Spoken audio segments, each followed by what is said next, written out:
bienvenidos a esta emisión de Sin Filtros. Hoy vamos a hablar sobre México, sobre Ecuador y sobre el favor que le hizo Andrés Manuel López Obrador al dictador de Venezuela y al cubano, a Miguel Díaz-Canel.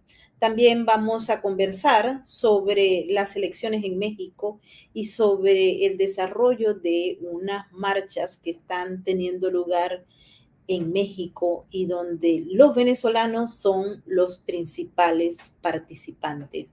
Esa es una caravana que viene atravesando y que se prevé vaya a entrar a los Estados Unidos en una semana y media o dos. Esa caravana fue parada en México. Hubo una conversación con el secretario de Estado Antony Blinken y el presidente Andrés Manuel López Obrador, donde presuntamente llegaron a unos acuerdos, pero luego pareciera que esos acuerdos estaban desinformados o no tenemos la información sobre esto. Hoy vamos a conversar y quiero abrir este espacio, vamos a tocar muy profundamente lo que está pasando en Ecuador. Vamos a darle la bienvenida a nuestro aliado desde México, Francisco de Ángelo, de Benemec. Muchas gracias, Francisco, por estar con nosotros. Hola, ¿cómo están? Muy bien, viendo todo desde acá, pero quisiera comentarles a todos los que nos están viendo en estos momentos, bienvenidos al Superchat, bienvenidos a nuestro canal de Sin Filtros en Rumble y en YouTube, y mil gracias a todos los que forman parte de nuestra cuenta de patreon.com/Venezuela Política y Realidades Sin Filtros. Francisco, hoy hemos tenido informaciones espeluznantes desde Ecuador.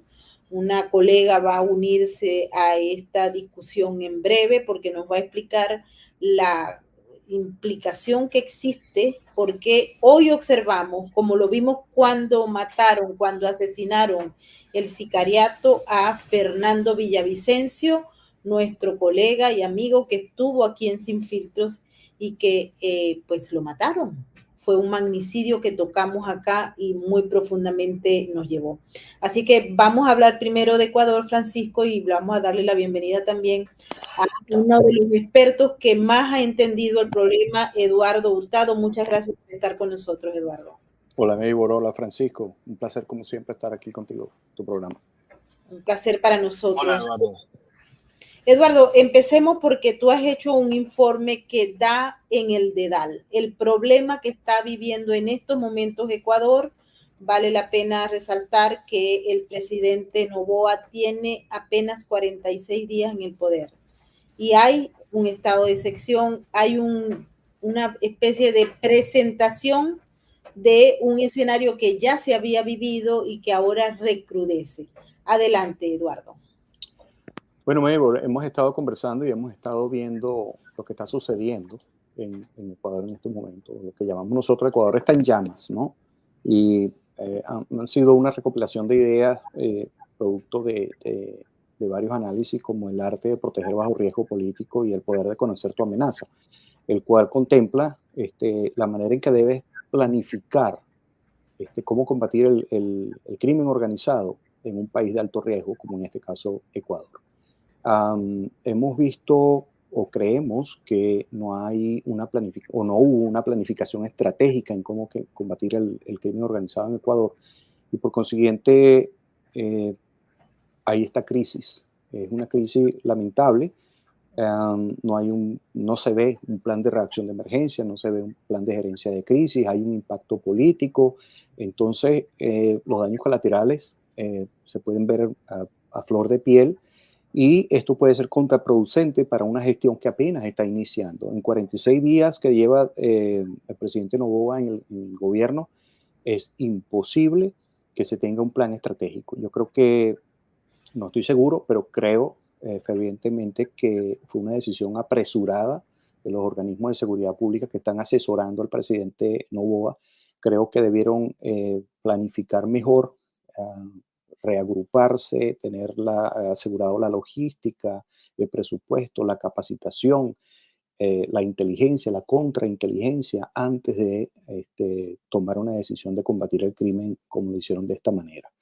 Creo que no ha sido la estrategia más idónea. Y esto lo pueden aprovechar los grupos delictivos, los partidos de oposición socialistas, lo pueden aprovechar también estos partícipes de la guerra asimétrica y por consiguiente pudiesen aprovechar pescar en río revuelto e inclusive crear un caos más grande de lo que se está viendo hoy día. Así que no sabemos exactamente quién está asesorando al presidente y al ministro de la Defensa y a los grandes líderes de la seguridad pública en Ecuador, pero esperemos que lo resuelvan de la mejor manera. Eduardo, bueno, Francisco te va a hacer una pregunta, pero quiero que especifique porque hay mucha gente que no sabe exactamente qué fue lo que pasó ayer y hoy. Hay un individuo de nombre Fernando Colón Pico. Este individuo es de una banda criminal llamada Los Lobos. Se fugó del penal y ya la fiscal había dicho ayer o antes de ayer que había recibido información de que había amenazas sobre su vida y que ella podía morir en manos de los lobos. Pero en paralelo hay un sujeto que fue arrestado y en el marco de esas organizaciones criminales que están planteando la vida imposible para Ecuador, aparece entonces todo este escenario que se dio hoy con periodistas. Había un grupo de periodistas que estaba dando un noticiero. Vamos a darle la bienvenida a nuestra colega y amiga ecuatoriana que conoce bien de cerca lo que pasó en ese canal de televisión LCTV. Adelante, bienvenida María Fernanda Egas, colega periodista ecuatoriana. Buenas tardes a todos, un gusto poder compartir con ustedes las últimas novedades de este día. En el Ecuador se están viviendo momentos de verdadera zozobra. Lo que el gobierno ha confirmado hasta ahora es el evento sucedido dentro de TC Televisión, un canal muy grande de Guayaquil, que recibió como pasado el mediodía la intromisión de miembros de bandas delictivas. Aproximadamente 13 miembros mantuvieron rehenes a varios colegas periodistas. Fue una acción en vivo y pretendían enviar un mensaje, transmitir un mensaje. Afortunadamente la Policía Nacional, de una manera bastante profesional, logró rescatar a los rehenes y evitar que se produzca un desenlace sangriento. Son aproximadamente 13 miembros que se ha reconocido por parte del gobierno. No han identificado a la banda hasta el momento públicamente. Sin embargo, también hay otros eventos que han transcurrido a lo largo del día en diferentes zonas, tanto de Guayaquil, de Guayas, como del Ecuador. También dentro de en la capital de la República, en Quito, y en otros centros penitenciarios. Ecuador está prácticamente en ebullición desde ayer. Varios centros penitenciarios coordinadamente estuvieron en alerta. Hubo secuestros de policías. De hecho, se ha reconocido ya que a un policía lo han matado. Hay varios policías todavía secuestrados que no han logrado ser rescatados. Entonces, la Policía Nacional enfrenta una guerra interna y en este momento está siendo ya apoyado por el ejército. Tengo conocimiento que en los hospitales del Ecuador están siendo resguardados, están en alerta amarilla y tienen el apoyo de elementos de las Fuerzas Armadas. Hay realmente un estado de conmoción interna que el presidente lo está reconociendo como una guerra interna, y en pocos minutos esperamos la reunión del CONCEPE, del Consejo de Seguridad, debe emitir ya un comunicado acerca de cuáles son las acciones que van a seguir. La Asamblea Nacional también, en un comunicado público, está asumiendo que va a conceder amnistías a los policías y militares que cumplan con su deber. Sabemos que en el Ecuador gran parte de la inacción, de la impotencia, es porque la Constitución que nos dejó la Revolución Ciudadana ata de pies y manos a los policías y evita que los militares formen parte de lo que se podría decir de la seguridad interna, a menos que sea declarada una guerra. Entonces, es precisamente eso es lo que está en ciernes en este momento. Repito, el país ha vivido momentos de zozobra, la gente tiene bastantes evidencias de, pues, no tanto saqueos, sino ya actos violentos, hay algunos asesinatos, y muchos de estos no han sido reconocidos todavía por el gobierno, por el Ministerio del Gobierno, ni por la Secretaría de Comunicación, ni por la Policía Nacional. Entendemos que son momentos turbulentos y que la propia Policía Nacional está tratando de dar la mejor solución posible en estos tiempos de crisis interna. Muchísimas gracias, María Fernanda. Eduardo, yo te quisiera que nos explicaras en la versión de lo que es el riesgo país, de lo que es esta avanzada de la guerra asimétrica que no es nueva ni en Ecuador ni en la región.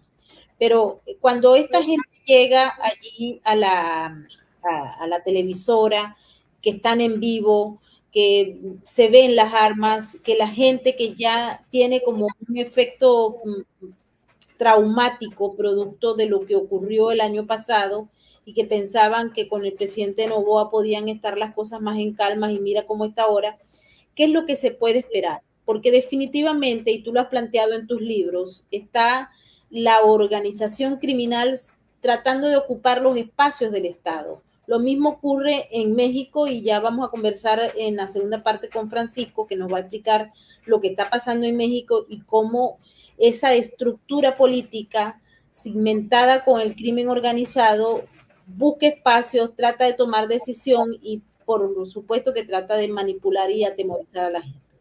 Adelante. Bueno, fíjate que, saludo a María Fernanda, ella lo estaba diciendo ahorita, ¿no? Acciones tácticas, escalada de seguridad y todas esas cosas. Han habido secuestros, la toma de un canal de televisión, la incursión de un equipo táctico para recuperar la situación interna, a lo que se clamó ser un éxito en la operación porque no hubo ningún herido. Pero en la industria de la seguridad tú ves cómo se hizo el procedimiento y afortunadamente no pasó nada, pero pudo haberse escalado una situación sumamente peligrosa. Pienso que primero hay que conocer al enemigo y el entorno antes de hacer una escalada como la que está haciendo el Estado ahorita en este momento. ¿Por qué? Porque, bueno, se compromete la acción política, la imagen política y lo más importante, la seguridad del país. Yo creo que fue un liderazgo inefectivo en tratar de tomar acciones tácticas tan rápidas. En 46 días es imposible, como te lo dije anteriormente. A veces se puede ganar sin combatir, pero hay que tener una estrategia, hay que hacer un uso adecuado de la inteligencia y la contrainteligencia, hay que preparar y planificarse y aprovechar las oportunidades cuando se tengan. Ahorita que mencionas en México, recordemos el caso de cuando capturaron a Ovidio Guzmán. En ese momento el presidente López Obrador dijo, vamos a soltarlo porque es sumamente peligroso el impacto que va a tener el meterlo preso, y lo soltaron y fue muy criticado el presidente en ese momento. Sin embargo, hoy día vemos que fue una decisión acertada porque ellos no estaban en capacidad de asumir un riesgo político tan alto en caso de que hubiesen ciudadanos muertos. Entonces, ellos bajaron la cabeza, dijeron, vamos a absorber la crítica, pero vamos a reagruparnos, a plantearnos una nueva estrategia, a asegurarnos de que tenemos la logística, la inteligencia, la contrainteligencia, la capacitación, y luego vamos y lo capturamos. Y así sucedió. Entonces, ahora el presidente Noboa está en tremendo problema porque dice, bueno, ¿y ahora qué hago? Me dejé asesorar mal, tomé esta medida y ahora estoy metido en esta caldera que cada vez está empeorando. Entonces, pudiesen pasar dos escenarios, Mayward, de que se retome el país el control del país y de la seguridad nacional a la fuerza, pudiese ser. Pero ¿y qué pasa si los grupos de crimen organizado, que tienen un presupuesto increíble de narcotráfico, los partidos socialistas o comunistas opositores aprovechan la oportunidad y financian y apoyan a esos grupos subversivos y tratan de derrocar al presidente? Entonces, esto pudiese ser catastrófico para la región, catastrófico para un presidente que no tiene esa experiencia política en este tipo de escenarios de guerra simétrica y de lucha contra el socialismo. Entonces, sus asesores tienen que tener mucho cuidado en cada paso que están haciendo en este momento, porque la crisis puede escalar a un nivel peor de lo que ya está. Entonces, hay que tener mucha cordura, hay que llamar a la calma, hay que llamar a la integración de nuevo y mucho cuidado, como decía María Fernanda, se le está dando poder a las fuerzas de seguridad pública para que puedan actuar como deberían actuar, con mano fuerte contra el crimen organizado. Pero es una fuerza pública que no está entrenada para eso. Por consiguiente, el temor que se tiene es que vayan a haber violaciones a los derechos humanos, se les pase la mano y hayan daños colaterales con inocentes. Y eso va a repercutir en la imagen pública del presidente. Y claro, cuando uno observa, y quiero que, Francisco, no sé si tienes alguna pregunta para Eduardo, pero cuando uno observa lo que pasó con el presidente Noboa recién llegando, el pleito que tuvo con la vicepresidente que la envió, no sé si ya se fue para Tel Aviv como embajadora de paz, una cosa que los ecuatorianos no esperaban y que venían ya traumatizados con todo lo que había ocurrido con Fernando Villavicencio, con todo lo que había pasado con el juicio político al presidente Guillermo Lasso. Todos esos eventos se unieron y parecieran que están cayendo frente a un abismo y a una sociedad que no tiene la capacidad de responder. Pero a todas estas, son 17 meses que tiene el presidente Noboa. ¿Qué es lo que va a pasar ahora? Bien lo dice Eduardo. Francisco, ¿no, ¿tienes algún comentario? Yo creo que Francisco no nos está escuchando. ¿O sí? Sí, sí escucho, pero ¿me escuchan? Sí, ahora sí. Yo quisiera saber si esto es un conflicto, aparte de ser un conflicto de seguridad de Estado, que lo tenemos claro, también es un conflicto político. ¿O hay detrás de esto algún tinte político para hacer daño a esta presidencia? Bueno, yo creo que todo se relaciona en cierto punto, se conectan. ¿Okay?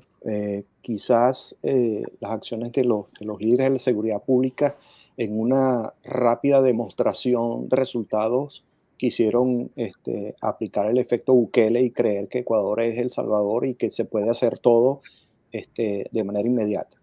Y no es que no se pueda replicar lo que se hizo en El Salvador, pero sin embargo El Salvador se tomó un tiempo en hacer la planificación, asegurar el presupuesto, la logística, la capacitación y todas esas cosas, incluyendo la construcción de un centro penitenciario donde iban a meter presos a los presos. ¿Okay? Entonces, en 46 días de gobierno no se puede hacer todo eso. Entonces, no se sabe si es un error estratégico de los líderes de la seguridad, no voy a decir quiénes ni voy a dar nombres, ellos sabrán quiénes son. Sin embargo, creo que el presidente debió consultar esto muy bien con sus asesores políticos y hacer un comité para evaluar la situación de la seguridad. No es que no se deba hacer, pero hay un momento determinado para hacerlo y se necesita la estrategia. Si esto comenzó con la implementación de planes de seguridad de Estado, ahora se conecta con la parte política. Como dice el dicho, ¿no? Pescar en río revuelto. ¿A quién le conviene este caos? Obviamente a la oposición y al Partido Socialista, a los correístas, aquellos que este caos los va a beneficiar, al mismo narcotráfico que va a seguir financiando caos y va a seguir induciendo caos para que la opinión pública empiece a decir, bueno, este presidente es que es muy joven, lo que tiene son 30 y pico de años y el ministro de la Defensa es un tipo táctico, pero no es gerente, no es diplomático, no es político, por consiguiente está cometiendo errores que no debería cometer un ministro de la Defensa o un líder de la seguridad. Entonces, sí, en relación a tu pregunta, Francisco, en determinado momento todo eso se va a mezclar. Y quiero preguntarle a María Fernanda, aprovechando que la tenemos acá. Cuando uno observa todos estos movimientos, y nosotros conocemos muy bien quién es Rafael Correa y quiénes son los grupos que lo apoyan y lo impulsan. Como Eduardo ha señalado que estamos frente a una etapa de la guerra asimétrica, te pregunto, porque no quiero ser maquiavélica con esto, pero simplemente yo siempre pienso mal para acertar. Estamos hablando de que esto podría ser el plan del correísmo bien ejecutado, porque ahora nos vamos a México, donde el chavismo, el Foro de Sao Paulo, ha dado un golpe maestro. Y ese golpe maestro ya lo vamos a explicar. ¿Por qué? Porque se están beneficiando los regímenes autoritarios criminales. Pero en el caso de Ecuador, la figura de Noboa, que, bueno, muchos no veían en él la persona fuerte para hacerle frente a esto, el juicio político de Guillermo Lasso, todo lo que se produjo en ese proceso, va a permitirle, ¿tú crees que esto garantiza que, no sé si será Luisa o será Rafael Correa los que vengan a ponerle la mano nuevamente a Ecuador? Adelante. Bueno, con respecto a lo que estaba mencionando sobre los vínculos políticos, son innegables y el país cada vez lo tiene más claro. Lamentablemente ha demorado mucho tiempo en llegar a esta claridad. A mediados de diciembre, la Fiscalía presentó el caso Metástasis, que como su nombre lo indica, daba cuenta de la corrupción que está prácticamente, ha tomado todas las instituciones del Estado, desde pues de la parte judicial, la parte política, la policía, el sistema carcelario. Y aquí los vínculos claros son de miembros del partido de Rafael Correa, inclusive uno que llegó a ser por un momento fue presidente de la Asamblea Nacional, que era un ex Latin King, que pasó por estas etapas de rehabilitación social y inclusión política, y que hoy pues no está desaparecido. Es Ronnie Aliaga y su relación con otras figuras del crimen organizado que ya han sido señaladas y reconocidas públicamente y que tienen relación directa, se hicieron en correísmo y se alzaron con grandes negocios de la corrupción y del lavado de dinero a través del Estado, de negocios con el Estado, que empezaron en el correísmo y lograban mimetizarse de alguna manera y permanecer a través del tiempo en el poder, en los negocios del Estado. La relación entre el patrón Norero, como se llamaba Alejandro Norero, con varios de estos elementos ha quedado clara porque han sido publicados los chats y todavía hay muchísimos chats por publicar, pero es innegable la relación política. Entonces, esto sumado a que el presidente Noboa en campaña propuso una consulta popular, el primer grupo de preguntas que envió decepcionó tremendamente a la gente. Todo el mundo preguntó ¿de dónde está la extradición? Que ya fue consultada en febrero del año pasado y que extrañamente, a pesar de todos los pronósticos, perdió, ganó el no. Esta vez no estaba presente. Ayer el gobierno supuestamente presentaba un segundo grupo de preguntas en los que incluía la extradición de los narcotraficantes y el país se vino abajo. Entonces yo creo que las vinculaciones políticas van quedando claras. Lamentablemente esas preguntas no ingresaron a la Corte Constitucional. Fue algo que aclaró hoy la Corte Constitucional.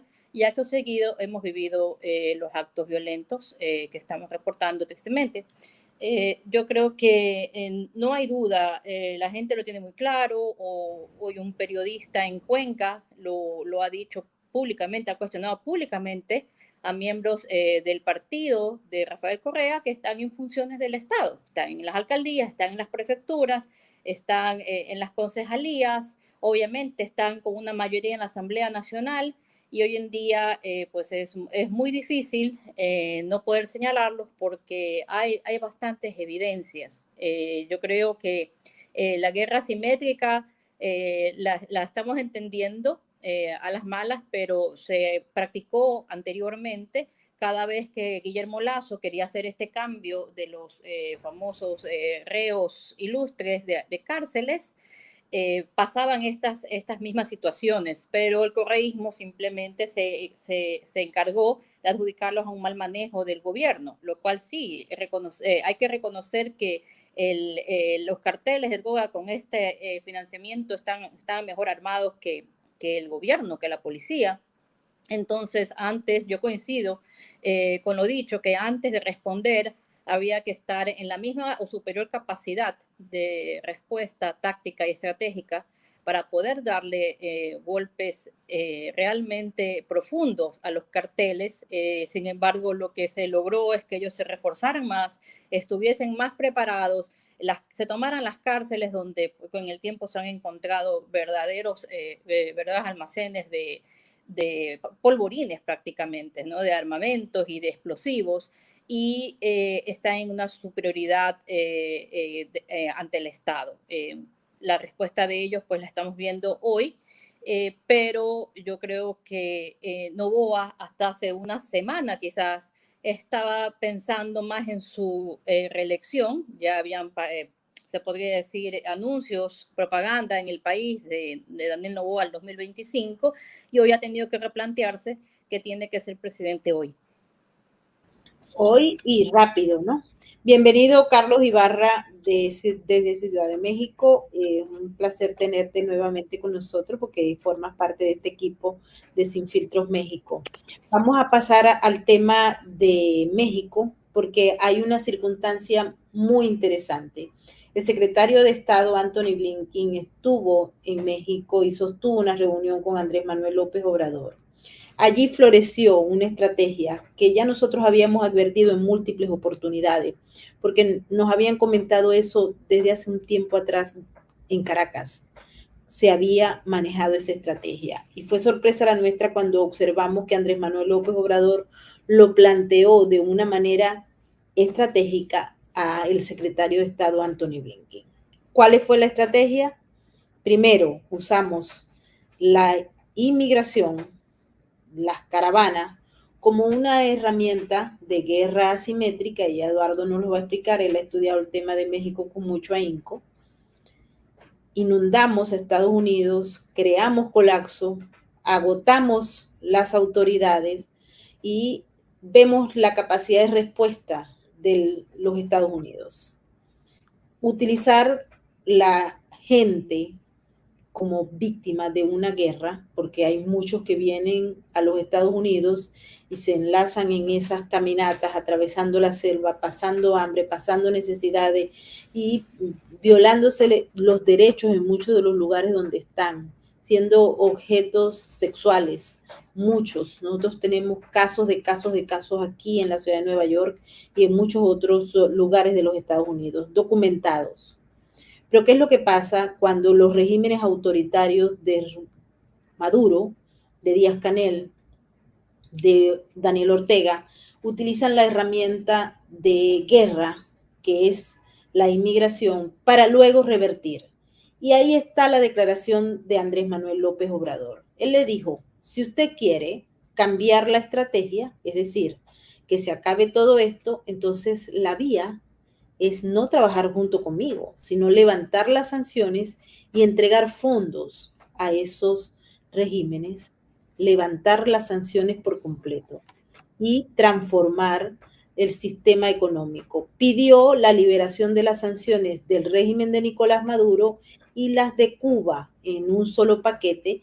En esa declaración no mencionó a Daniel Ortega, pero es obvio que está allí incluido, porque cuando se revisan las personas que están viniendo en esas grandes caravanas, aparte de los centroamericanos, la gran mayoría son venezolanos, hay cubanos y también nicaragüenses. Entonces, este tema es muy importante para entender la base de la estrategia. Y hoy escuchamos a Nicolás Maduro reforzando la narrativa, señalando que Joe Biden tiene que levantarle todas las sanciones porque de lo contrario van a seguir pasando cosas.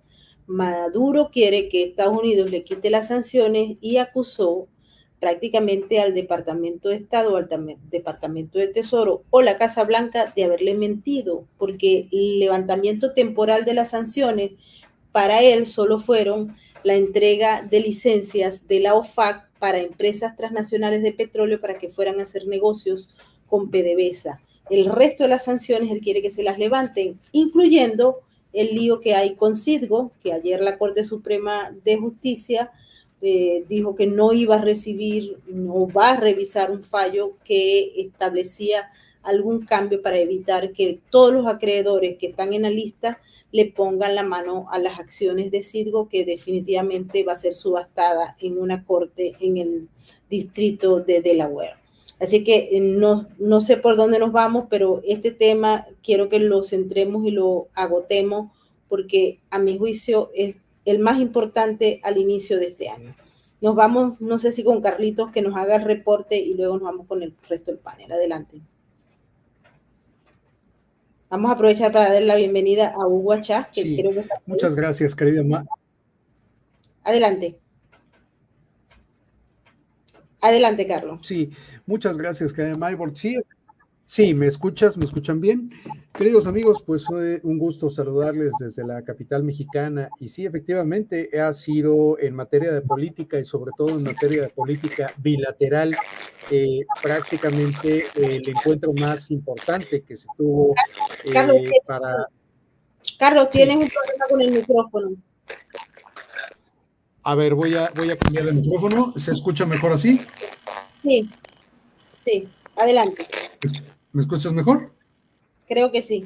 Ok, entonces pues estábamos comentando, dándoles los saludos desde la Ciudad de México, que efectivamente este encuentro de alto nivel entre el presidente Andrés Manuel López Obrador y el funcionario estadounidense Anthony Blinken el pasado 27 de diciembre, sin duda fue un hecho muy importante que marcó la agenda para lo que será este 2024, que dicho sea de paso es muy importante poner como contexto para las personas que nos ven y nos escuchan que 2024 es un año electoral, no nada más en Estados Unidos, también aquí en México, con una disputa feroz.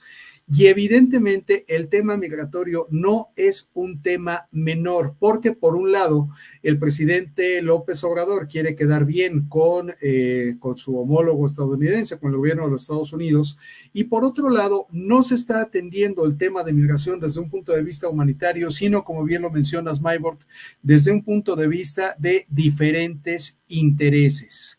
Por un lado, como bien comentas, este fenómeno migratorio que se ha visto acrecentado de una manera impresionante en los últimos 5 años, especialmente aquí en México, en el lapso que lleva gobernando la denominada Cuarta Transformación.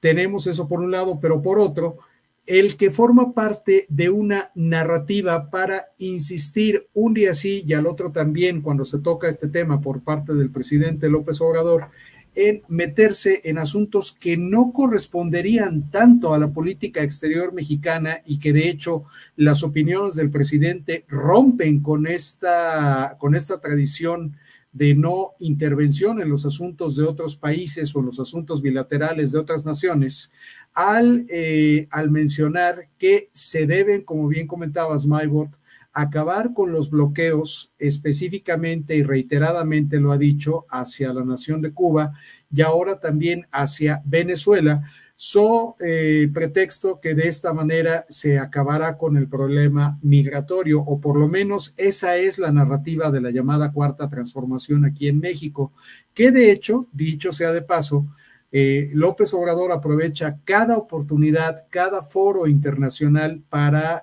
como decimos aquí en mi país, llevar el agua a su molino, tratando de erigirse como un líder que busca además llevar estos supuestos beneficios de su gobierno o de su manera de hacer política hacia otros países, especialmente aquí en la región. Él asegura dentro de su narrativa, y fue de las cosas que para no variar comentó en este encuentro de alto nivel, que algo que debe considerarse como ejemplo es el programa denominado Sembrando Vida, que entre otras cosas a algunas personas migrantes, o es algo que se diseñó originalmente para mexicanos, pero que ya algunas personas migrantes participan de ello, literalmente sembrar árboles a cambio de una tarjetita del bienestar, una tarjeta a la cual vía impuestos de mexicanos se da apoyos económicos a estas personas, y él asegura que eso va a ser mucho más atractivo que algunas otras opciones que desgraciadamente en la realidad vemos que atraen más al público, especialmente al público joven en México, como es muy tristemente el crimen organizado. Pero bueno, López Obrador asegura que esa podría ser una solución, duplicar estos programas o replicar, quiero decir, este tipo de programas en las naciones que hoy por hoy expulsan o que la gente, mejor dicho, se ve obligada a migrar en busca de mejores condiciones de vida. Y pues él asegura que de esta manera, atacando las causas, se va a acabar con los flujos migratorios, pero no está de más recordar que en la ideología que intenta difundir o con la que intenta adoctrinar a sus seguidores, el presidente López considera que a lo más que puede aspirar una persona para ser feliz es a tener a un par de zapatitos o tener un coche ya de rango básico, lo que pasa ingresos muy bajos, y de esta manera pues es como se es feliz. Algo que curiosamente, Maybord y amigos del panel y amigos que nos escuchan a través de esta red, seguramente les sonará muy familiar, muy conocido, especialmente a quienes conocen el modelo venezolano o han vivido en Venezuela, pues esta parte de que se tiene incluso que cambiar los modelos de medición de bienestar de las personas o en este caso los medidores económicos, cambiarlo por mediciones de bienestar y de felicidad. Algo así es algo parecido lo que se está haciendo aquí en México con estas propuestas, o lo que se pretende hacer por lo menos desde la narrativa por parte del Ejecutivo Federal mexicano. Cierro esta intervención con un dato que me parece muy interesante traer aquí a la mesa. Después de este encuentro entre autoridades mexicanas y autoridades estadounidenses, aquí los medios nacionales están reportando que a la fecha del día de ayer, es decir, al 8 de enero, hubo resultados ya por parte de este encuentro, por parte de las autoridades después de este encuentro. Cito textualmente un encabezado del periódico El Financiero que dice: visita de Blinken funciona, baja 17% la detención de migrantes en Estados Unidos, cifras que representan una reducción de 29% en comparación a los arrestos anunciados hasta el 22 de diciembre, y pues se toma como causa la visita de Blinken, que también desde la óptica de otros columnistas se citaría que estaría o que habría venido Antony Blinken a, como decimos aquí en México, jalarle las orejas al presidente Andrés Manuel López Obrador. Dejo aquí el comentario, Maybord, amigos panelistas. Gracias, Carlos. Vamos a escuchar, antes de seguir haciendo el análisis, a Hugo Achá, que está por unos minutos con nosotros para darnos su visión. Él conoce muy bien al presidente Noboa, ha estado con él, y quisiera que nos dijera cómo se siente esto, Hugo. Sé que estás muy cerca de Ecuador en estos momentos. Adelante. Bueno, querida Maybord, lo primero que te tendría que decir es que creo que lo que está sucediendo en Ecuador está copando la atención mundial.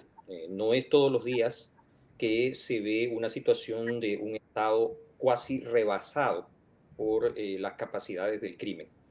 Este tipo de situaciones son bastante graves, pero en una parte a donde, como se dice coloquialmente, hay que darle la derecha al presidente Noboa, es que esto no es un reflejo de esta administración gubernamental y sí el reflejo de un proceso de deterioro por parte de la cuestión institucional, pero sobre todo de algo que tú y yo hemos discutido muchísimas veces. Las organizaciones delictivas de hoy no son bandas locales. Quien crea que lo que está sucediendo en el Ecuador es una dinámica exclusivamente ecuatoriana se equivoca.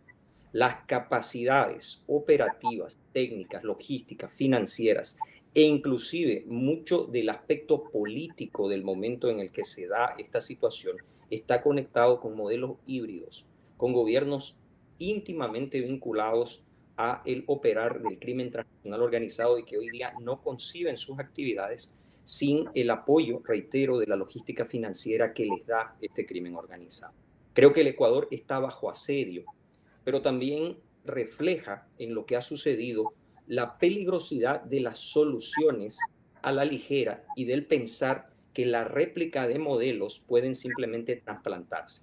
Se los digo hoy, por ejemplo, estando en Asunción del Paraguay, a donde el presidente Santiago Peña, en una medida sin precedentes y que ha sido muy aplaudida por la sociedad civil, llevó a cabo la toma efectiva de la mayor prisión del país para reducir en alguna medida la crisis de seguridad pública que se vivía en el país.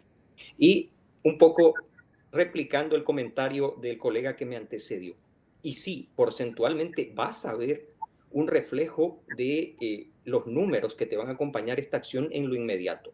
El problema, que es lo que vemos en el Ecuador, es la sostenibilidad, porque las organizaciones del crimen transnacional organizado que han convertido a nuestras cárceles, a nuestras penitenciarías en fortaleza desde la cual ese crimen organizado opera, tienen el tiempo y los recursos que los gobiernos no tienen. Y en el Ecuador, al darse cuenta que el presidente Noboa tenía la voluntad política para darle continuidad a esa acción, han decidido pasar a la ofensiva y retar al Estado en algo que también lo hemos debatido, querida Maybor. El crimen organizado hoy ya no se conforma con la acción clandestina, subrepticia, simplemente a las sombras de la sociedad organizada. No, reta al Estado en paridad de condiciones, genera alternativas de naturaleza política e inclusive ya no solamente la financia, quiere ser el poder. Creo que lo que vemos en el Ecuador, queridos amigos, es algo que puede suceder en cualquier momento, en cualquier país de América Latina. Yo tuve la bendición, la oportunidad de vivir en México en los 80s. He seguido muy de cerca el tema de la cuestión también del crimen organizado en México.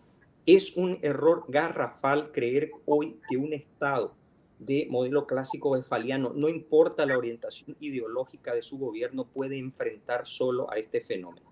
Si no aceleramos las mecánicas de adaptación, si no entendemos que deben darse apoyos en red similares a los que nuestros adversarios están usando, vamos a terminar perdiendo esta guerra infinita que el crimen organizado le ha declarado claramente, junto con los denominados rogue states, al modelo de Estado occidental al que estamos acostumbrados y que cobija a nuestra democracia. Excelente explicación, porque nos vamos con Eduardo, que quisiera que ampliaras el tema, Eduardo, porque tú has hecho unos libros que enfocan, y los vamos a dejar en la descripción del video, igual que el que hicimos con Hugo, ¿no? Hay un modelo que se está aplicando y el modelo avanza, y en la medida en que se desconozca ese modelo, no se pueden presentar alternativas y estrategias efectivas para luchar en contra y ganar la batalla. Eduardo, adelante. Bueno, Hugo lo acaba de definir perfectamente. ¿Okay? En la franquicia cubana se ha establecido cada paso que toman todos estos grupos subversivos para financiarse, para aumentar su capacidad logística, táctica, estratégica, cómo hacer los grupos subversivos, cómo hacer una guerra simétrica, cómo enfrentar al Estado, cómo enfrentar los medios de comunicación, cómo infiltrar los medios de comunicación y cómo utilizar todas estas estrategias de guerra psicológica. Pero no solamente Ecuador. Hemos visto esto en toda Latinoamérica. Esta franquicia cubana se ha esparcido por toda Latinoamérica, pero la gran preocupación, como lo definía Carlos Ibarra hace ratico, con el tema de México, la gran preocupación es que el papá de Estados Unidos dejó de ser papá hace mucho tiempo y ahora él simplemente se ha arrodillado ante esa franquicia cubana. Pareciera que compró esa franquicia hace tiempísimo. Entonces, es preocupante porque cuando tú haces una alianza estratégica desde Ecuador o desde cualquier país de Latinoamérica en materia de seguridad de Estado con los Estados Unidos, resulta que ahora Estados Unidos es cómplice de todas estas cosas, ¿no? Y mientras vemos carteles en México y en otras y pandillas esparciéndose hacia Sudamérica, Centroamérica, todos estos carteles ahora tienen sedes, headquarters en todos los países. No notamos que en Estados Unidos no hay carteles, pero se les llama pandillas, como para darles una denominación más bajita, ¿no? Como para tener esa percepción de que son un grupo de muchachos tremendos que están haciendo de la suya. Pero son carteles también, muy bien organizados y muy bien financiados. Entonces, es sumamente peligroso el tema que estábamos mencionando anteriormente, me digo, y quiero hablar un poquito de eso, sobre el tema migratorio. ¿Por qué? Porque hemos visto una incursión de mucha gente, hay informaciones de terroristas, de grupos que están muy bien entrenados, muy bien preparados, que no se saben quiénes son. Pero ¿qué pasa? Que hemos visto leyes en los Estados Unidos como permitir que los indocumentados extranjeros puedan portar armas. En los estados que son 100% demócratas y que apoyan a estas iniciativas, ¿no?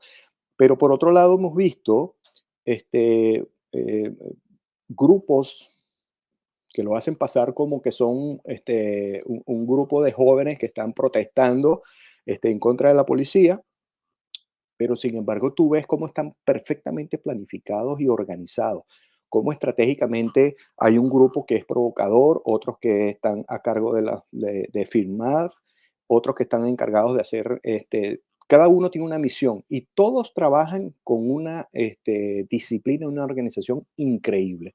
Entonces tú dices, ya va, estos no son unos muchachos que están improvisando a la guerra simétrica. ¿Qué están haciendo? ¿Por qué lo están haciendo? ¿Están acaso practicando? ¿Están haciendo un escenario, un drill, un simulacro?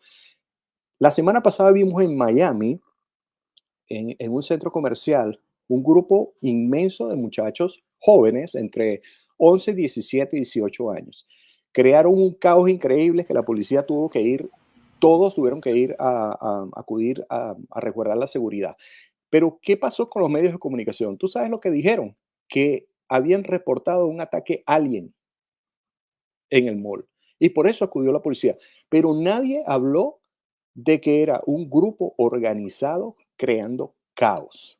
Entonces, ¿por qué Florida? Antes era Nueva York, California, otros estados que son 100% demócratas, pero ahora están yendo hacia otros estados, creando o induciendo ese caos. Entonces, es sumamente preocupante, como dijo Carlos anteriormente también, estamos en un año electoral, un año donde sabemos que van a haber muchas cosas que van a suceder. Hoy empezó la propaganda de la tercera pandemia, de la triple pandemia, perdón.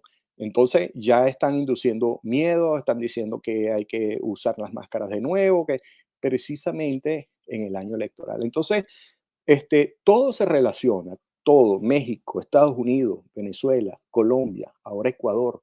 Qué casualidad que ahora que está gobernando un partido opositor a esta franquicia cubana, entonces ocurre esta implosión, que no sabemos si es inducida, provocada o en complicidad interna, porque en 46 días todavía el presidente Noboa no tiene la capacidad ni ha tenido el tiempo para depurar su propio sistema interno. Por consiguiente, no me cabe duda que está infiltrado su política, su seguridad pública, sus fuerzas armadas y todo eso.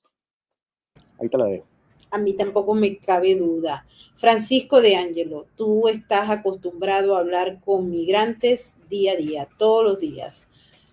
¿Cómo ustedes vieron esa posición de Andrés Manuel López Obrador de echarle la manito a Maduro y a Díaz-Canel en esa visita del secretario de Estado Antony Blinken?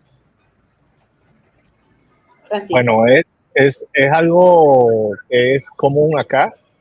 Desde la toma de posesión de López Obrador siempre ha sido su apoyo hacia Maduro, que lo trajo a la toma de posesión, ha sido una constante.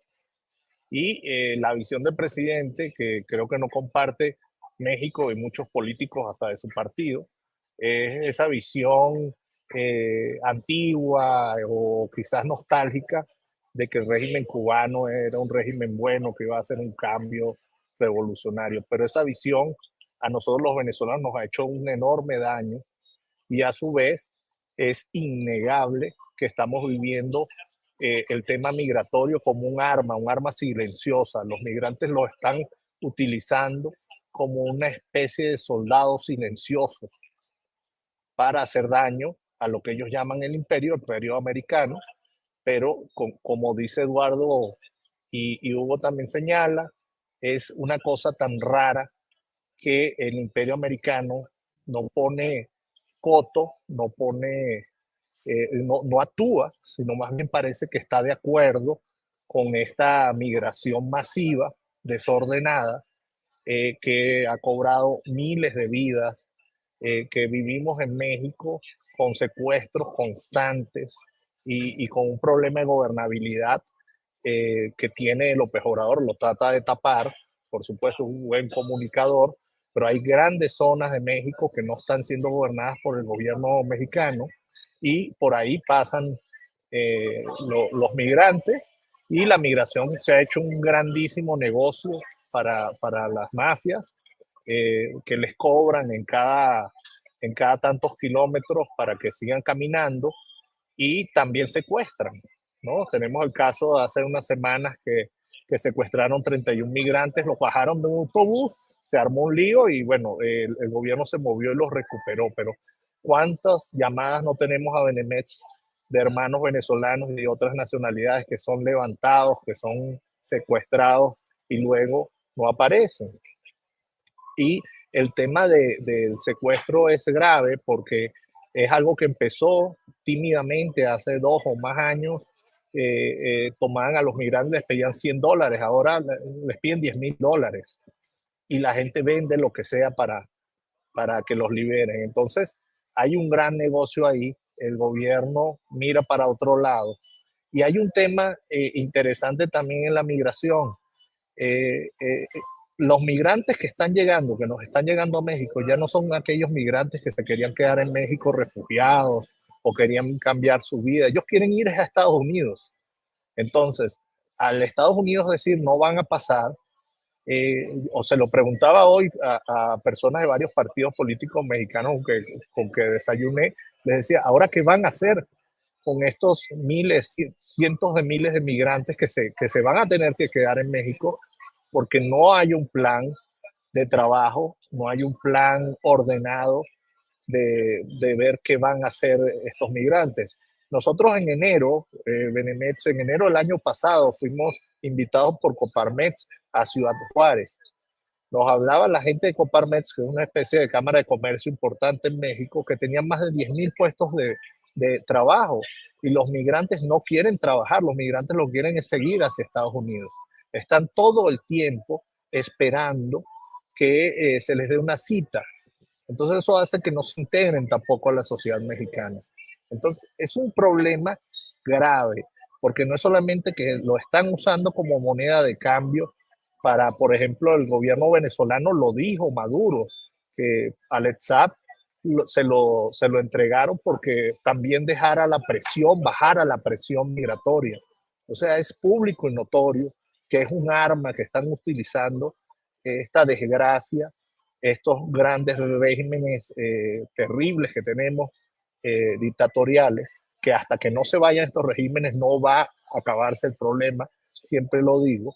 Entonces, la están usando como un arma en contra de Estados Unidos, pero por supuesto le hacen daño a estas personas y también a las sociedades, ¿no?, de acogida, que si no tienen un buen plan para tratar con la migración, porque en México se va a plantear un problema grave, quizás este año o después de las elecciones, a ver qué hacemos con los migrantes, porque se crean problemas muy fuertes en este tema, pero es evidente que es adrede, que es una política de Estado que estamos viviendo y por supuesto, el gobierno mexicano está de acuerdo con eso.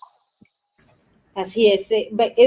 Vamos a irnos con Hugo, que tiene mucho que contarnos sobre la inmigración como herramienta de guerra asimétrica y el rol que ha jugado el régimen cubano y venezolano junto con Andrés Manuel López Obrador en el marco de lo que se conoce como el Grupo de Puebla. Este tema se discutió. Este tema se discutió también en los encuentros del Foro de Sao Paulo, en muchos de los puntos claves donde ellos hacen encuentros para discutir temas que luego se convierten en estrategias y que las cumplen. Nosotros del lado nuestro no cumplimos las cosas, pero ellos las escriben, las hacen y luego las cumplen. Adelante, Hugo. Bueno, querida Maybor, creo que este es un tema que tú y yo hemos analizado, investigado, hemos estado en lo que podemos definir como los puntos álgidos, los frentes de batalla de esta nueva forma que la guerra infinita adopta y que emplea a la migración como un arma. Desde los primeros atisbos de esta situación, emparentados con la famosa ejira del mundo islámico que se dio en la migración que se provocó después de la guerra civil siria. A mí me tocó estar en Hungría y ver directamente cómo el Estado Islámico, junto con otros servicios de inteligencia de estos estados que combaten el modelo occidental, facilitaban el tránsito de estos, entre comillas, migrantes para que llegando a países como Alemania se beneficiaran de los subsidios y de la asistencia social y regresaran como combatientes a la zona de operaciones en Siria.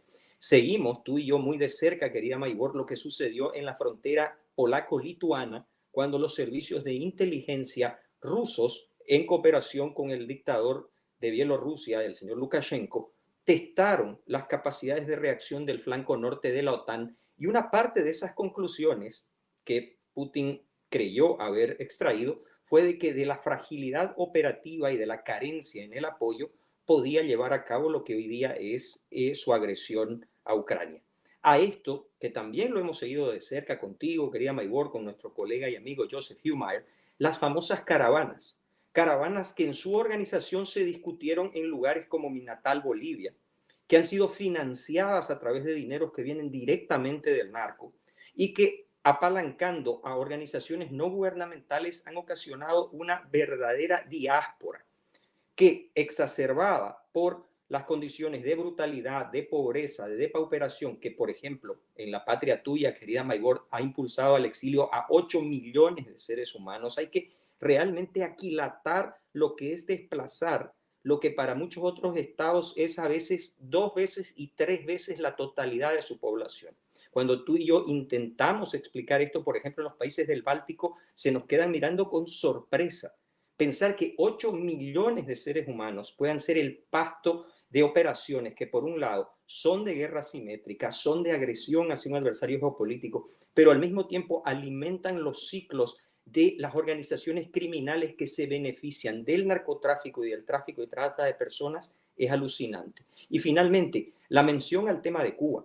Cuba es uno de los puntos de origen, una de las vertientes conceptuales. Si queremos verlo desde la perspectiva de los cubanos, hoy en día hay más cubanos forzados al exilio que sumadas todas las crisis anteriores. Han salido más cubanos en este último periodo que durante la crisis del Mariel, que durante el Maleconazo, que durante cualquiera de los periodos de la historia post-revolución.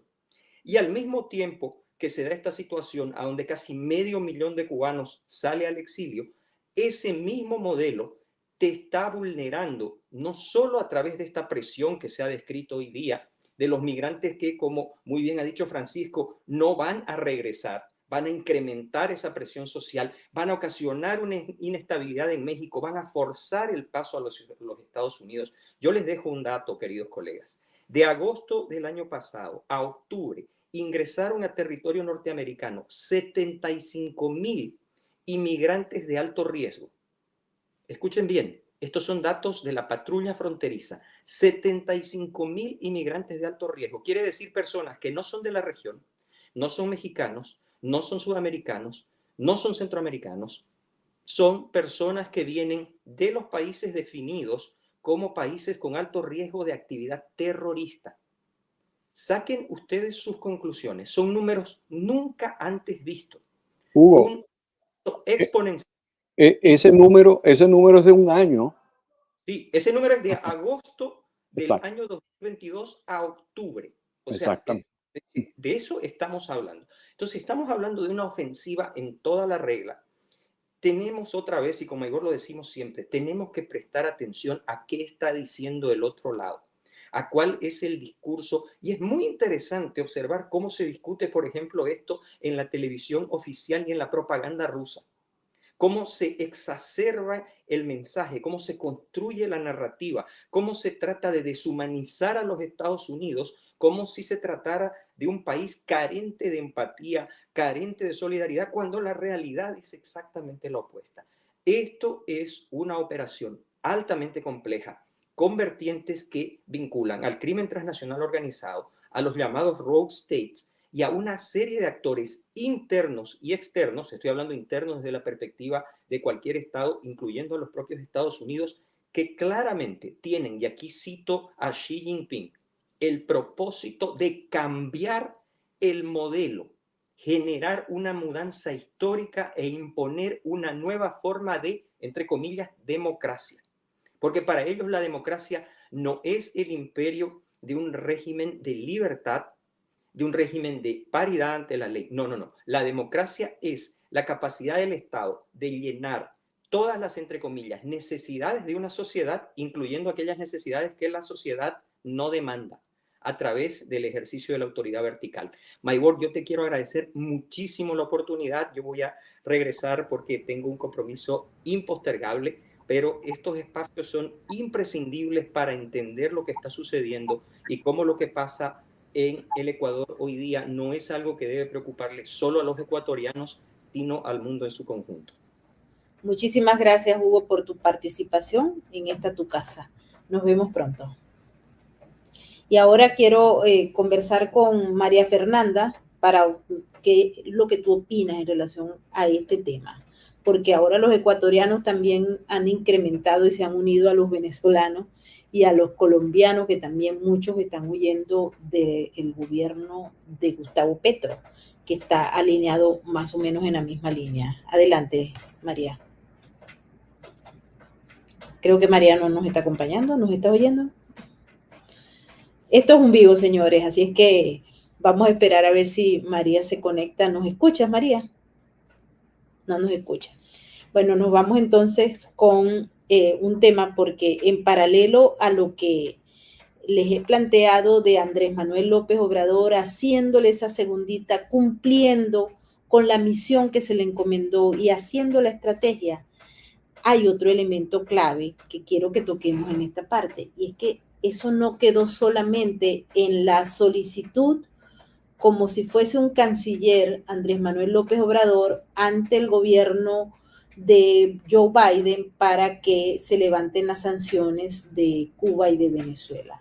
Eso fue un poco más adelante, porque hoy se ha publicado esta nota que es muy importante. Pónganle el ojo, porque hubo una visita de alto nivel de Pemex a Venezuela con los miembros de PDVSA, de la junta directiva de PDVSA, entre ellos, por supuesto, Telechea, que es el presidente actual, para abrir las discusiones sobre inversiones en materia de petróleo y gas natural de manera bilateral.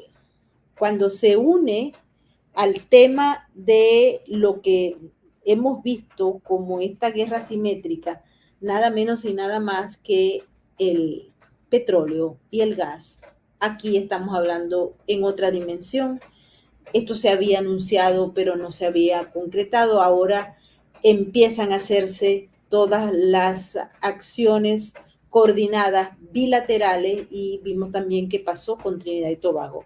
Escuchamos a Carlos mientras recuperamos a María Fernanda. Mafer, no sé si nos estás oyendo. Adelante, Carlitos. Carlos, no lo oímos tampoco. Bueno, que conste que no es sin filtro, sino que la gente quedó muda. A ver, Ya, Francisco. ya estamos, es la tecnología que luego nos juega de las suyas, pero yo los escucho bien y pues bueno, ante lo que no es una broma, desgraciadamente, es esto que estás comentando, Maybord.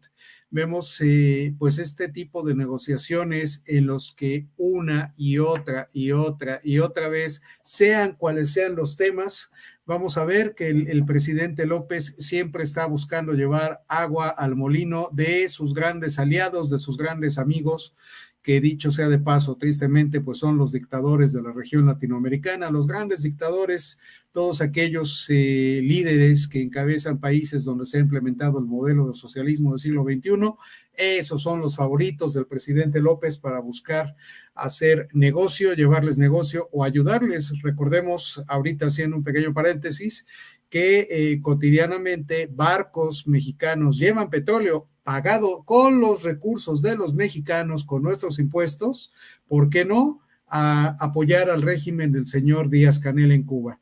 Pero bueno, regresando a este asunto de PDVSA, de Pemex, efectivamente, pero esta no es la primera reunión, Maybord.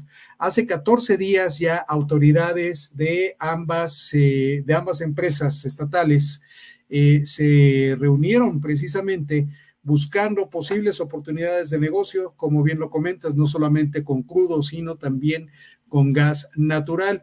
Algo que llama poderosamente la atención, querida Maybord, y amigos panelistas, amigos del auditorio, es que esto es algo de lo que no se ha mencionado mucho aquí en México, o no ha tenido un gran espacio en las agendas de los diferentes medios informativos, sino que al buscarlo, simplemente al teclear en la computadora acerca de esta reunión, vemos que esto es reportado por medios de Venezuela, lo cual es algo bastante curioso porque la experiencia que hemos tenido aquí en México es que muchas de estas operaciones se hacen, como decimos aquí, en lo oscurito, se hacen fuera del reflector, fuera del escrutinio de la opinión pública, sino que se hacen de manera completamente discrecional. Esto no sería la primera vez.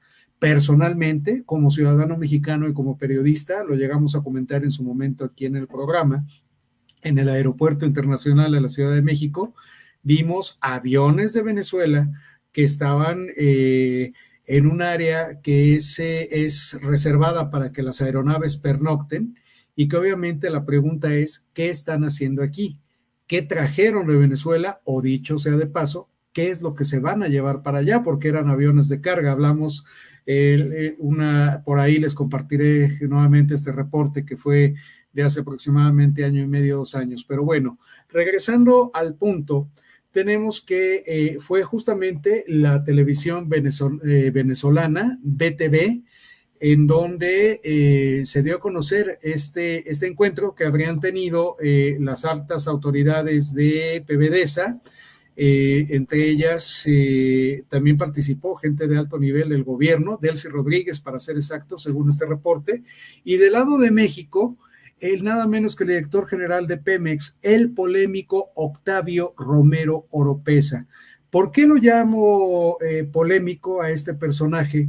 Porque es una de las personas más allegadas al gobierno de Andrés Manuel López Obrador, alguien que en su momento fue oficial mayor del gobierno del entonces Distrito Federal, alguien que ha acompañado a López Obrador en su lucha por llegar a la presidencia que hoy ostenta durante muchos años, y que ahora en premio recibió al inicio de este sexenio la Dirección General de Petróleos Mexicanos. Todo eso, en cierto modo, lo podríamos comprender porque así se maneja la política en México y en la región. Se les da premio a los que apoyan a los dictadores, se castiga a la oposición, pero hay un detalle interesante. Este señor es ingeniero agrónomo y está dirigiendo los destinos de la paraestatal que en su momento ha sido la más importante de nuestro país, en manos de este señor. Pero bueno, regresando al tema, esto pues evidentemente viene a dejar muchas dudas, muchos planteamientos. ¿Qué es lo que se está negociando? ¿A cambio de qué? Y aquí dejo un comentario que a mí particularmente me llama la atención. que son los tiempos, el timing en el que se están dando este tipo de encuentros. ¿A qué me refiero? Me refiero a que actualmente en México, desde el pasado mes de septiembre, bajo distintas figuras jurídicas que no tiene caso explicar, simplemente diremos que se tuerce la ley sin romperla. En México ya estamos en campaña electoral, señores y señores. No oficialmente, con otro nombre, precampañas y anteprecampañas y por decirlo de alguna manera que sea comprensible para todos los amigos que nos ven allende las fronteras mexicanas, una suerte de elecciones primarias, pero sin candidatos internos de los partidos, sino con candidatos únicos. Y casualmente en esos momentos... Carlito, ya vamos a tocar el tema de la campaña electoral. Vamos a escuchar la opinión de Eduardo y de Francisco sobre este tema y nos vamos a la campaña electoral que ya empieza y empieza con muchas preguntas. Adelante, sí, Eduardo. Eduardo, ¿estás ahí? Eduardo, aquí, sí. Bueno, para resolver un problema primero necesitamos entenderlo. Y todo tiene relación, Maybor. Todo lo que está sucediendo en los Estados Unidos, con lo que se avecina en este 2024, hay una medida apresurada en conjunto con todos los países que están en complicidad interna con este actual gobierno. A veces uno se pregunta a quiénes les beneficia o a quiénes les conviene que siga este modelo político que se está implementando, que ya está implementado en los Estados Unidos. Bueno, a muchísima gente en América, en Europa, en Asia, y por consiguiente todos van a aportar, van a invertir en ese modelo de negocio. Por consiguiente van a tratar de que ese modelo modelo político continúe. Pero eso no es gratis. Eso que estamos viendo de Pemex y PDVSA simplemente es un retorno de inversión, un pase de factura. Yo te ayudo aquí, pero ahora tú me das aquí y vamos a hacer negocio. Y por eso hemos visto que esas medidas, ese levantamiento de sanciones hacia Venezuela, esa flexibilidad hacia China y hacia otros países por parte del gobierno norteamericano, es simplemente ese retorno de inversión. ¿Cuánto se gastó para que el presidente Joe Biden fuese presidente? ¿Y cuánto se quiere gastar ahora para que continúe, bien sea este señor o el que viene, ¿no? No sabemos si es el mismo, pero no está haciendo campaña. Imagínate tú un presidente que no haga campaña política, así estará de sobrado y de confiado en que se va a ganar la presidencia, ¿no? Y se quedó demostrado de que el que saca más votos y el que gana no necesariamente tiene que ser el que es nombrado presidente, ¿no?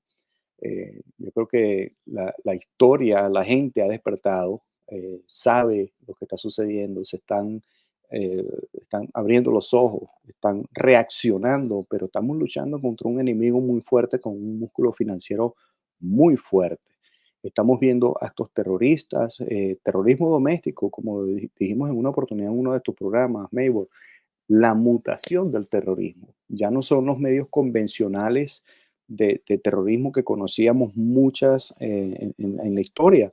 Ahora es guerra simétrica, ahora es guerra digital, es soldados digitales generando caos en los medios de comunicación y eso produce mucho daño.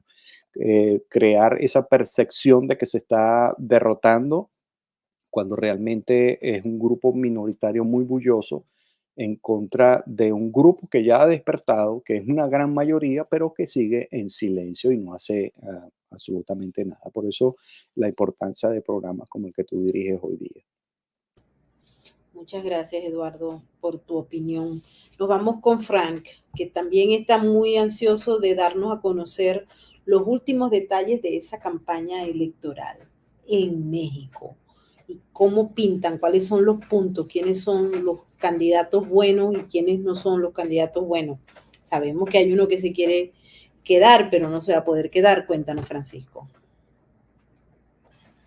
Sí, bueno, para culminar el tema de este acuerdo supuesto Pemex PDVSA. Es tan curioso que estuve leyendo yo unas informaciones en el periódico y los comentarios de la gente, y los comentarios de los mexicanos eran, pero si las dos empresas están compradas, ¿qué van a invertir? Entonces, bueno, por supuesto, esto es un tema más político de cualquier cosa, pero porque Pemex debe más de 105.000 millones de dólares y PDVSA más de 34.000 millones de dólares. Entonces ahí no hay inversión alguna, ahí lo que hay es, sí, como dice el amigo Eduardo, un pase de factura, un tema político, ¿no? Un acuerdo, algún pago entre más que todo partidos políticos. Por otro lado, hemos visto con preocupación que han asesinado varios dirigentes de la oposición mexicana en las últimas semanas. Al jefe del PRI, un señor que estaba, de Ciudad de México, lo metieron preso en estos días a declarar, para declarar un tema sobre un juicio que lleva a otro priista. Y toda esta presión, o sea, empiezan a darse temas bastante fuertes de muertes, asesinatos políticos, persecución a los opositores. Esta cuestión que, como dice Carlos, todavía no estamos en campaña, ya está pasándose factura, o sea, está siendo muy fuerte. Había una candidata para la fiscalía, Ernestina Godoy, que iban a ratificar en el Congreso de la Ciudad de México. Estoy hablando de la ciudad apenas. Y como no la ratificaron, empezaron a perseguir a opositores en la Ciudad de México. Entonces, estamos viendo que una campaña que se está tornando violenta, lejos todavía, bueno, a 6 meses de las elecciones, y sí lo vemos con mucha preocupación. Yo creo que Claudia Sheinbaum es un enigma, porque es una mujer que se está lanzando a presidente bajo la cobija de la 4T y bajo la consigna y todo el discurso de López Obrador, pero es un candidato que no tiene un discurso propio. Entonces, al no tener un discurso propio, la gente lo que se pregunta es, bueno, ¿esta señora qué va a hacer cuando sea presidente? Porque lo que hace es repetir todo lo que dice el presidente López Obrador. Entonces hay como esa duda de ella qué va a hacer cuando sea presidente. Va a ser simplemente no sé, seguir las líneas del obradorismo y lo que diga el presidente López Obrador, que va, al parecer, es el que va a mandar detrás de ella, o ella va a tomar su línea aparte cuando sí gana la presidencia. Por otro lado, la oposición tiene a Xochitl.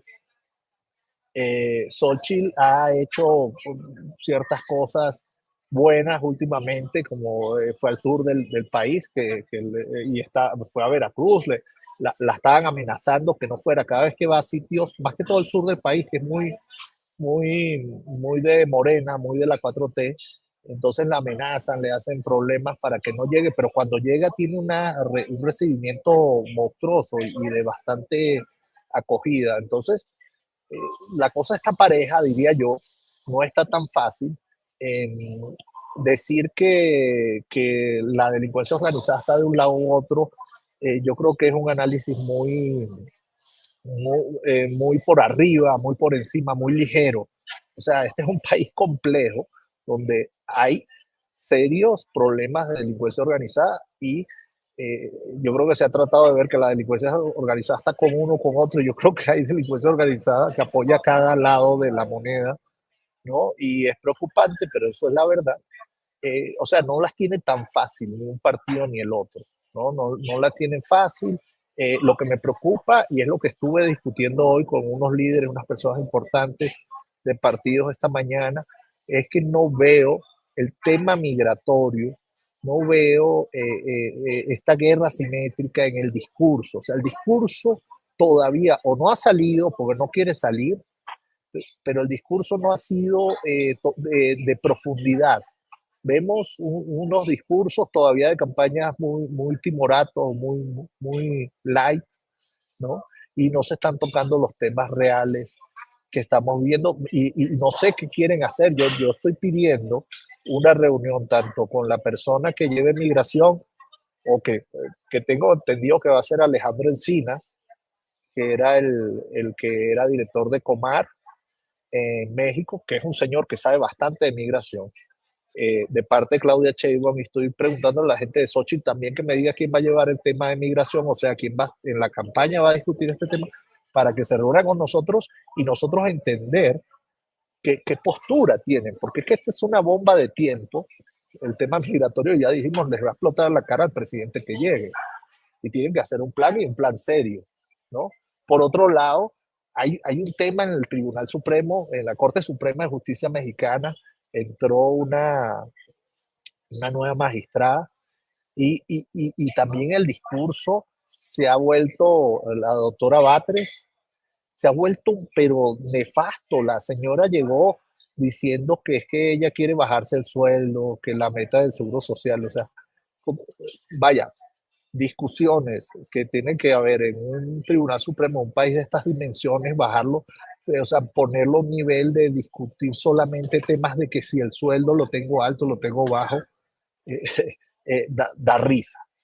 Pero, y que ella dice que es la magistrada del pueblo, también una fuerte campaña de López Obrador porque los magistrados del Tribunal Supremo se elijan por voto, que por supuesto esto es una manipulación para llevar todo a su campo y tener más personas de los otros poderes a su cargo que no estén preparadas, ¿no? Entonces, creo que sí está cayendo un poco México en el discurso que quiere López Obrador, que siempre son discursos, igual que el de Chávez, discursos poco científicos, poco serios, siempre en cosas generales. O sea, un país de estas dimensiones, de tantos miles de millones de dólares se mueven aquí diarios, pensar que un sueldo de un magistrado es problema, eso no es el problema es impartir justicia.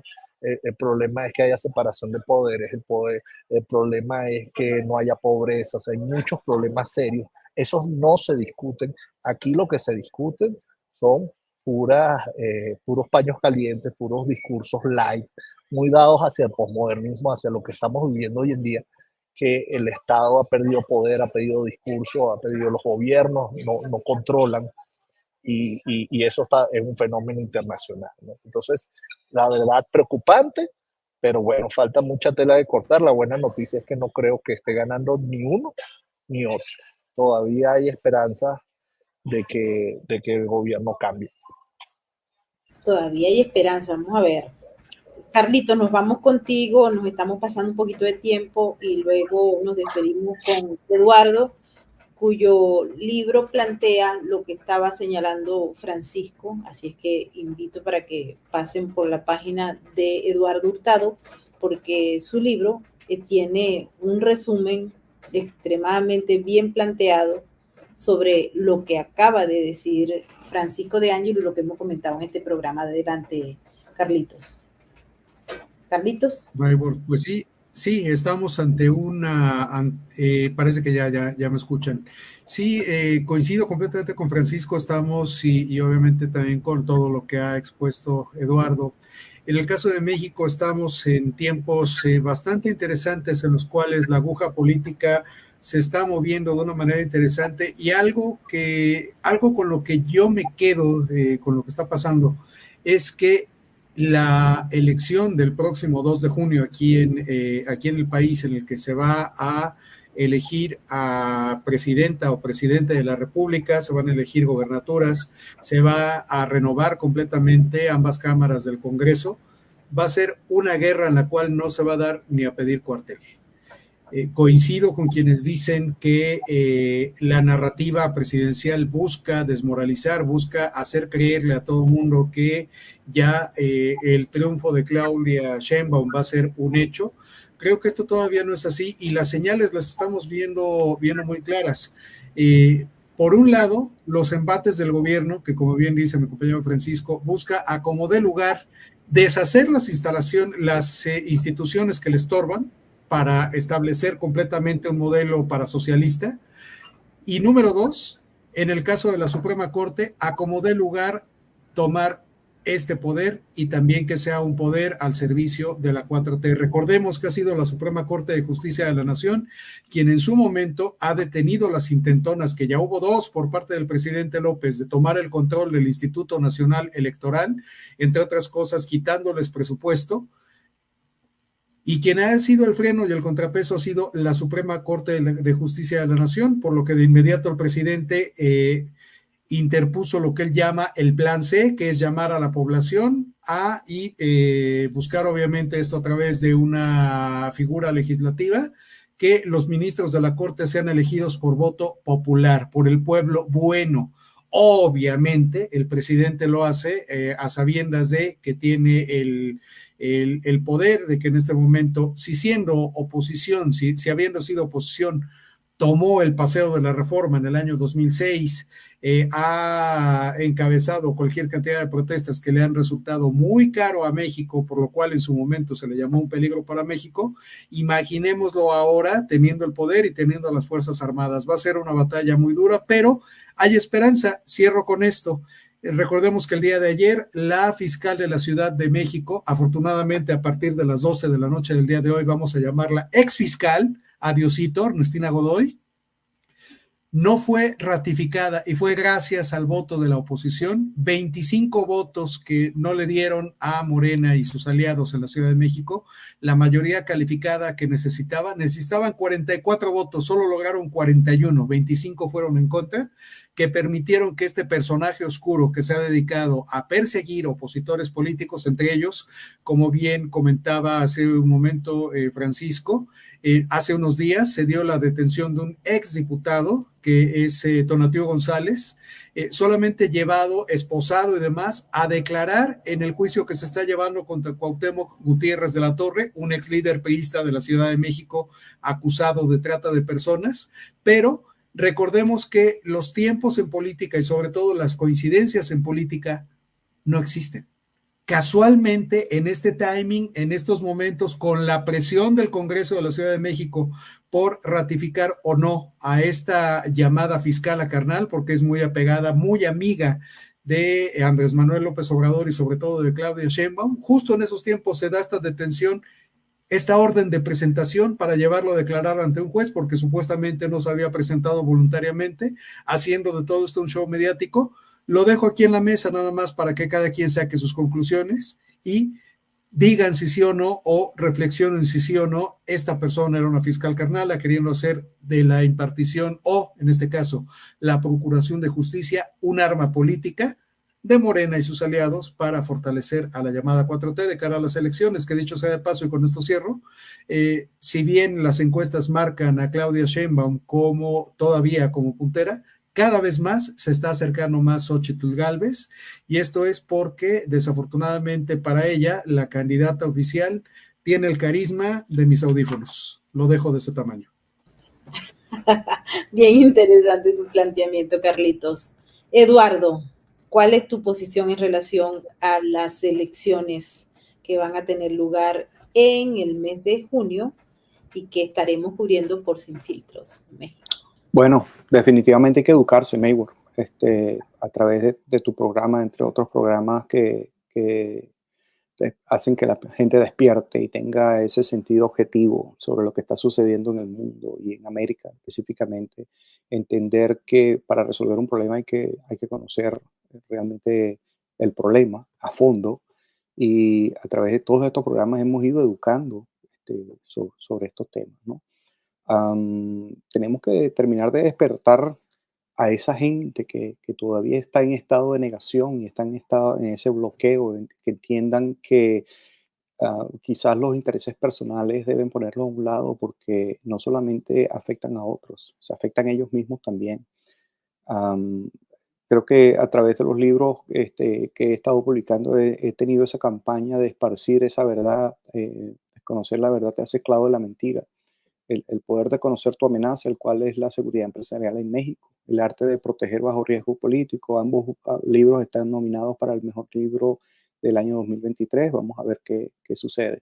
Y el clásico de la franquicia cubana, el que explica desde la A hasta la Z cada uno de los pasos que se llevan a cabo para ese control social que estamos viendo y que cada día ya es tan obvio, ya ni siquiera lo disfrazan, es impresionante. Pero me llevo la satisfacción, Maybor, de que a través de tu programa, entre otros programas que hemos hecho y con otros colaboradores, de que ya la gente no es tonta, ya la gente ha evolucionado, hemos hecho el trabajo, creo que ha sido positivo eso.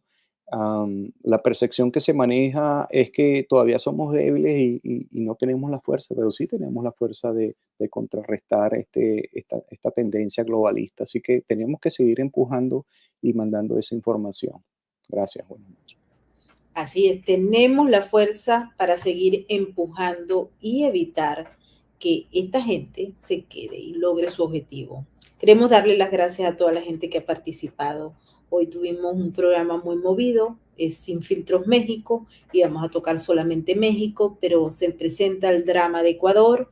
Nosotros apoyamos siempre al pueblo ecuatoriano y a aquellos líderes o protagonistas que quieren hacer un cambio, que están en contra de que el crimen organizado sea el mecanismo a través del cual se toman las decisiones. Sería bueno, por ejemplo, en Ecuador, que se vislumbraran los mecanismos a través de los cuales se financian las campañas electorales, porque todavía tenemos fresco aquella información que se dio a conocer y que no llegó a nada, en la que el crimen organizado transnacional supuestamente o presuntamente financió la campaña de Andrés Arauz, por ejemplo. Andrés Arauz, que era uno de los delfines que todavía anda por ahí buscando oportunidad. Pero los delfines de Correa están allí y todavía nadie ha puesto esa claridad sobre lo que son los fondos del